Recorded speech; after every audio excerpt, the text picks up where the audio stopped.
siswa-siswi hebat. Bagaimana kabar kalian hari ini? Ibu guru berharap kalian dalam keadaan sehat. Apakah kalian sudah siap untuk belajar hari ini? Jangan lupa untuk tetap semangat. Hari ini kita akan belajar tema 3, subtema 1, pembelajaran 2, yaitu tentang benda-benda yang terbuat dari kayu. Di sekitar kita banyak sekali benda yang terbuat dari kayu, seperti meja, kursi, dan lemari. Selain itu, kayu juga digunakan untuk membuat benda kerajinan, misalnya patung dan figura. Kayu adalah bagian dari pohon. Untuk memperoleh kayu, kita harus menebang pohon. Kemudian, mengambil bagian batang untuk diolah menjadi berbagai macam benda. Perubahan dari batang kayu menjadi benda-benda tersebut melalui proses yang berbeda-beda. Tahap pertama yaitu pohon ditebang. Batang pohon yang telah ditebang disebut kayu gelondongan atau log. Kemudian, log dikirim ke pabrik atau pusat penggergajian. Pengiriman log menggunakan angkutan khusus, seperti truk melalui darat dan kapal melalui laut. Selain itu, log dipotong-potong sesuai keperluan. Untuk menghindari jamur dan serangga yang dapat menyerang kayu, maka kayu perlu dikeringkan, hanya dengan cara dijemur. Kayu dijemur sekitar 2 hingga 4 minggu. Setelah dijemur, kayu siap diolah sesuai keperluan. Mengapa kayu dipilih menjadi bahan dasar membuat benda? Karena kayu mempunyai banyak keunggulan. Keunggulan kayu adalah mudah dibentuk. Beberapa benda yang terbuat dari kayu jati dapat bertahan sampai puluhan, bahkan ratusan tahun. Kelemahan benda berbahan kayu adalah tidak tahan api, sehingga mudah terbakar. Selain itu, ada beberapa jenis kayu yang mudah terserang rayap atau serangga lainnya. Setelah mendengar penjelasan dari ibu guru, sekarang coba kalian tuliskan benda-benda yang terbuat dari kayu yang ada di sekitar kalian. Tuliskan juga kegunaan dan cara membuatnya. Suara apakah itu?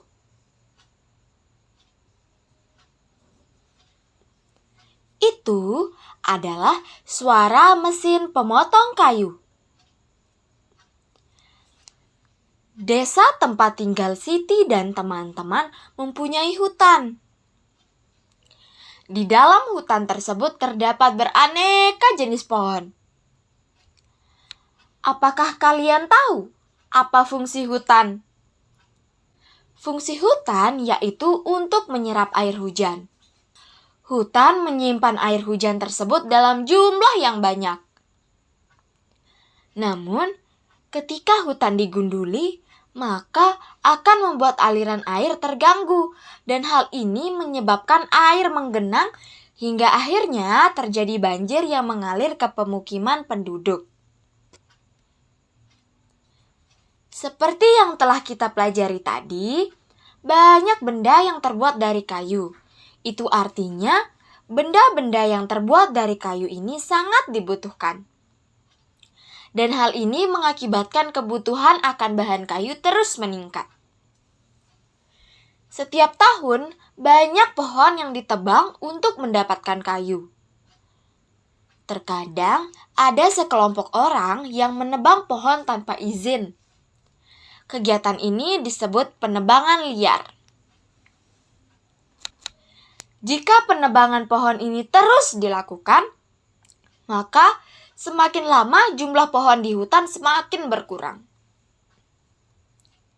Setelah mendengar pemaparan dari ibu guru, sekarang coba kalian bermusyawarah dengan teman kelompok untuk menjawab pertanyaan yang akan ibu guru berikan. Didengar dengan baik pertanyaannya. Yang pertama, bagaimanakah cara mengatasi penebangan liar? Yang kedua, apakah yang terjadi jika penebangan liar tidak dihentikan?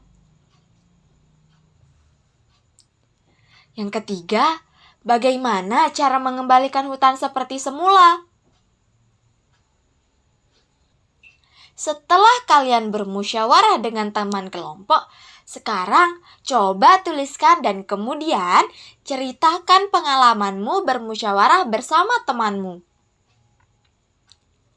Apakah musyawarah yang dilakukan berjalan dengan lancar? Apakah semua teman memberikan pendapatnya? Dan apakah kamu setuju dengan keputusan bersama? Jangan lupa berikan alasannya.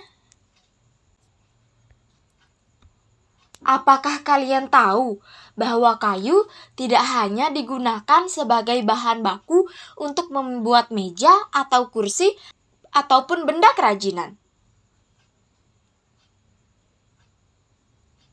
Ternyata kayu juga dapat digunakan untuk perlengkapan olahraga, seperti pada permainan bola kayu. Pada permainan bola kayu, perlengkapan yang digunakan adalah bola dan pemukul. Bola dan pemukulnya terbuat dari kayu. Cara memainkan permainan ini yaitu pemain harus memukul bola menuju ke gawang kecil. Gawang kecil juga terbuat dari kayu. Sekarang, kalian dapat mulai berlatih menangkap dan melempar bola, tetapi tidak menggunakan bola kayu, karena bola kayu berat. Kalian bisa menggunakan bola yang terbuat dari plastik. Bola yang terbuat dari plastik lebih ringan ketika dilempar dan ditangkap. Sebelum melakukan permainan bersama teman-temanmu, jangan lupa untuk melakukan pemanasan. Apakah sekarang kalian sudah paham tentang benda-benda yang terbuat dari kayu? Ternyata banyak sekali benda-benda yang terbuat dari kayu, seperti pensil, meja, kursi, dan sebagainya. Tidak hanya itu, perlengkapan olahraga juga ada yang terbuat dari kayu, seperti pada permainan bola kayu. Kayu didapatkan dengan memotong pohon-pohon yang ada di hutan. Tentunya dalam menebang pohon harus dilakukan dengan bijak. Harus dipikirkan bagaimana cara mengembalikan hutan seperti semula. Setelah ini, cobalah untuk berdiskusi bersama orang tua kalian tentang apa saja benda-benda yang ada di rumah kalian yang terbuat dari kayu, dan bagaimana cara merawat benda-benda yang terbuat dari kayu. Tidak terasa, hari ini kita sudah belajar banyak. Semoga apa yang telah Ibu Guru jelaskan bisa kalian pahami dengan baik. Terima kasih telah mendengar penjelasan dari Ibu Guru. Sampai jumpa pada pembelajaran selanjutnya.